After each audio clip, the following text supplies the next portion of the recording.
L'évangéliste Bertrand, s'il peut venir s'avancer. Euh, vous savez, pour la petite anecdote, nous sommes une famille.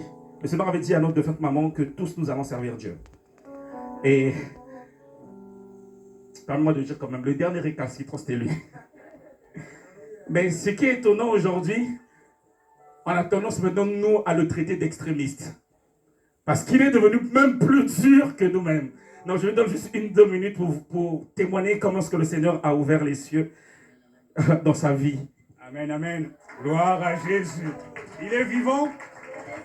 Il est ressuscité. Gloire à Jésus. Il faut toujours honorer ce Dieu-là. Il est tellement merveilleux. Effectivement, je suis le grand frère de votre pasteur, le pasteur Prince Baron. Et depuis ma tendre enfance au Congo, notre maman était une servante de l'Éternel et on lui avait déjà dit que tous tes enfants te serviront. Et comme il a dit, le pasteur Baron, que le récalcitrant, le dernier, c'était moi. Parce que moi, la priorité, c'était les affaires, la politique. Et bon, les choses de Dieu, c'est vrai qu'on est une famille de Dieu, mais j'étais chrétien, mais chrétien charnel. Chrétien charnel, et puis bon, j'ai eu aussi des responsabilités dans ce pays. J'ai été élu socialiste dans ma commune de Ris-Orangis, et j'étais même cadre à la Fédération socialiste de l'Essonne. Je partais jusqu'au Parlement européen, et en 2017, j'ai même été candidat aux primaires socialistes. J'ai affronté le député sortant de la 9e circonscription de l'Essonne. Il m'a battu, mais j'ai osé, parce que pour moi, la priorité, c'était le pouvoir, c'était les affaires. Et j'étais aussi cadre, parce que comme on dit souvent, les gens croient que quand on vient à Dieu, c'est parce qu'on a raté sa vie. Non. J'étais cadre à la banque Off Africa, ici en France, une banque qui est présente dans beaucoup de pays, en Côte d'Ivoire, au Mali, Sénégal, dans pas mal de pays. C'était moi qui étais le responsable informatique durant des années ici. Et je démissionne de la banque parce que j'avais eu des opportunités pour négocier certains marchés d'État avec certains pays d'Afrique, profitant du réseau que j'avais au niveau de la banque. J'ai eu à faire quelques voyages, Cameroun, Côte d'Ivoire, Madagascar, pour ne citer que cela. Aussi Angola, les choses étaient vraiment en très bonne voie. Et il est arrivé un moment, bon, c'est vrai qu'il y a eu la période du Covid qui a freiné un certain nombre de choses, mais après je me suis fait aussi escroquer au Cameroun. Mais en fait, Dieu a voulu me montrer, puisque quand tu as un appel de Dieu, parce que j'avais une vie qui n'était pas en conformité avec la parole de Dieu. Je prends un simple exemple. Aujourd'hui, ça va bientôt faire 3 ans que je n'ai plus une goutte d'alcool dans mon sang, alors que tous les jours, je mangeais au vin.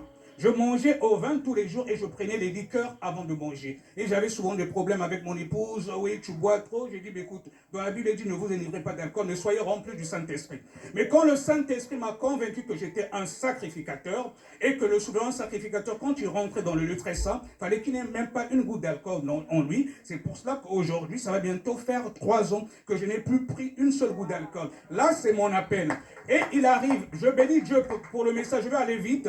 Voilà, je bénis Dieu pour le message que j'ai entendu aujourd'hui, et ça va un peu dans le sens de la thématique, que le ciel s'ouvre. Je veux tout simplement vous dire, le ciel, pour qu'il s'ouvre, il faut aussi vivre en conformité avec la parole de Dieu. Dans le livre d'Ésaïe, au chapitre 59, les versets 1 et 2, on dit que c'est le péché qui met une séparation entre nous et notre Dieu. Il est arrivé un moment bien aimé dans ma vie que tout paraissait sombre. Tout ce que je faisais ne marchait pas. Donc en même temps, au niveau de la politique, on dirait qu'on était en train de me bloquer, d'autant plus que moi, je n'étais pas dans l'horloge et tout ça. Donc, je devais même être maire adjoint, avoir même d'autres postes. Je sentais qu'il y avait quelque chose. On dirait que ma lumière n'allait pas avec mon entourage lorsque j'étais. Donc, j'avais des postes, mais ce n'était pas vraiment dans le sens que je voulais. Mais je voulais tout simplement me montrer qu'il m'avait appelé pour autre chose. Et au niveau de mes affaires, quand j'ai fait plusieurs pays, malgré lorsque j'ai investi, et puis au bout d'un certain moment, j'ai vu c'est comme s'il y avait quelques blocages. Je dis, mais Seigneur Jésus, qu'est-ce que ça signifie tout cela? En fait, je voulais tout simplement me rappeler que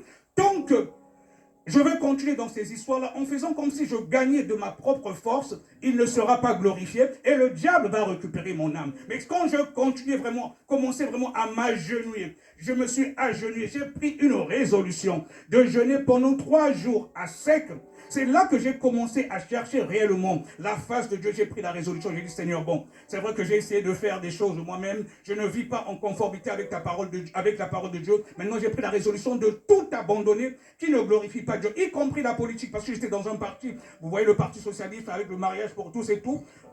On a beau dire que on est chrétien, on peut faire la politique, mais quand tu es dans un endroit où il y a des choses qui ne glorifient pas Dieu, si le Seigneur Jésus-Christ venait, tu ne seras pas sauvé. Moi, j'étais dans un parti où on a voté le mariage pour tous, j'ai fait campagne pour Hollande, et vraiment, je distribuais les prospectus. En plus, j'étais cadre fédéral, mais je suis persuadé, même si j'étais contre cela, au sein du parti, ils savaient que j'étais un chrétien, mais un chrétien charnel. Du moment que tu as fait campagne pour ça, même si tu n'es pas d'accord, c'est comme s'il y a déjà une alliance qui est là. Donc, il y a beaucoup de choses en moi qui ne glorifiaient pas Dieu. Dieu m'a montré qu'il fallait que je me déconnecte. Quand je me suis déconnecté de tout cela, comme je vous disais que j'étais responsable informatique de la banque, et moi, dans ma tête, c'était maintenant les business, les affaires, c'était pas vraiment des cacahuètes, c'était des affaires en fait d'État. Je profitais un peu de mon réseau. Mais Dieu a voulu me briser. Il est arrivé un moment que je n'avais même plus un seul centime dans mon compte quand je reviens en France. Deux fois, c'était ma femme qui mettait même l'argent sur mon compte. Et je dis, mais je suis informaticien, j'ai au moins 20 ans d'informatique. Même en mettant mon CV,